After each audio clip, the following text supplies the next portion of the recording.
Allora, ripeto e torno a dire che non mi piace trovare alibi di alcunché, mai e poi mai, i miei ragazzi lo sanno, però signore si è giocato per 45 minuti, quindi non si possono fare delle valutazioni veramente tecniche, tattiche, fisiche. Mi viene difficile, mi viene molto difficile fare delle valutazioni in maniera onesta. Quindi, ripeto, non si possono fare questo tipo di valutazioni perché la gara è durata 45 minuti, forse 10 minuti al secondo tempo, poi basta. Allora, se io ragiono sui 90 minuti, faccio poi anche queste valutazioni.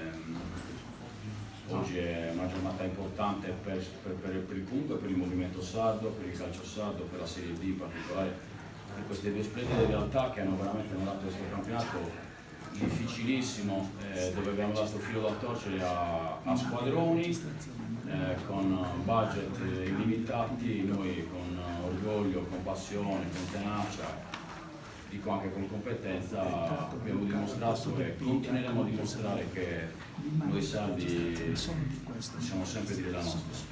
No, si riparte da un percorso che insieme alla società abbiamo iniziato insieme ai ragazzi il 23 di luglio, insieme alla società qualche mese prima, forse più o meno un anno fa, a questo periodo, quando noi abbiamo iniziato a lavorare su staff su questo. Quindi si riparte da lì. È stato un punto di partenza come tutti gli step che si fanno.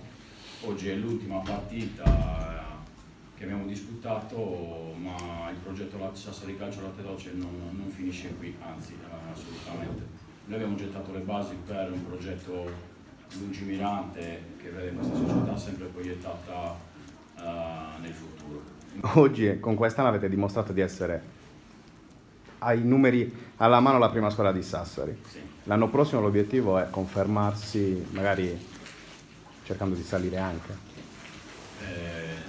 Queste quando si fa, adesso non è che voglio fare il saccente, quando si fa sport, ma nella vita di tutti i giorni, noi siamo abituati a metterci in discussione tutti i santi giorni. Credo sia il segreto dei risultati e di una persona e delle persone che hanno successo poi nella vita e nello sport.